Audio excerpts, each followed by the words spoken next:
Special post. కూటమి ప్రభుత్వానికి వడ్డీతో సహా చెల్లిస్తాం. ఎన్నికలకి ముందు సీఎం చంద్రబాబు అరచేతిలో వైకుంఠం చూపారని వైసీపీ నేత ఆర్కే రోజా ఎద్దేవా చేశారు. అధికారంలోకి వచ్చిన తర్వాత ప్రజలకు నరకం చూపిస్తున్నారని మండిపడ్డారు. రాష్ట్రంలో సంపద సృష్టిస్తారని బాబు గొప్పలు పలికారు. కానీ అధికారంలోకి వచ్చాక అప్పులపై అప్పులు చేస్తున్నారు. వైసీపీ నేతలు కార్యకర్తలను వేధిస్తున్న కూటమి ప్రభుత్వానికి మేము అధికారంలోకి వస్తే వడ్డీతో సహా చెల్లిస్తామని ఆమె హెచ్చరించారు. ఇక్కడ మనం తప్పు చేసి ఓడిపోలేదు. కూటమి ప్రభుత్వం తప్పుడు ప్రచారం వల్ల ఈరోజు మనం ఓడిపోయాం. 6 నెలల ముందు ఏర్పడిన కూటమి ప్రభుత్వం 6 నెలల్లోనే ఆలీబాబా అరుణాచల్ దొంగల ప్రభుత్వం లాగా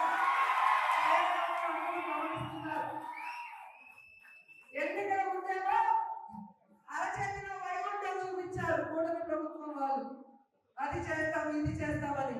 కానీ 6 నెలలకే నరకం చూపిస్తున్నారు ఆంధ్రప్రదేశ్ ప్రజలకి.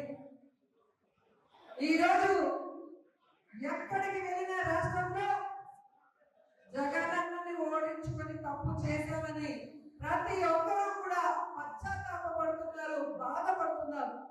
ఎన్నికల్లో దిగ్గజాలు రాజకీయాలు కూటమి ప్రభుత్వమే కాకుండా మన పార్టీలో ఉన్న వాళ్ళు చేయడం వల్ల ఈ జిల్లాలో ఎప్పుడు అత్యధికంగా రావాల్సిన సీట్లు తగ్గాయి.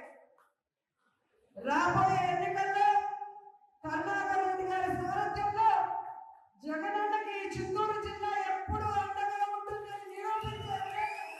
అన్ని సీట్లు ప్రభుత్వంతో సహా గెలవాలని కూడా దానికి ప్రతి వైఎస్ఆర్సీపీ కుటుంబ సభ్యులాగా లీడర్ పనిచేయాలని కోరుకుంటూ మరిన్ని అప్డేట్స్ కోసం సబ్స్క్రైబ్ చేసుకోండి స్పెషల్ పోస్ట్.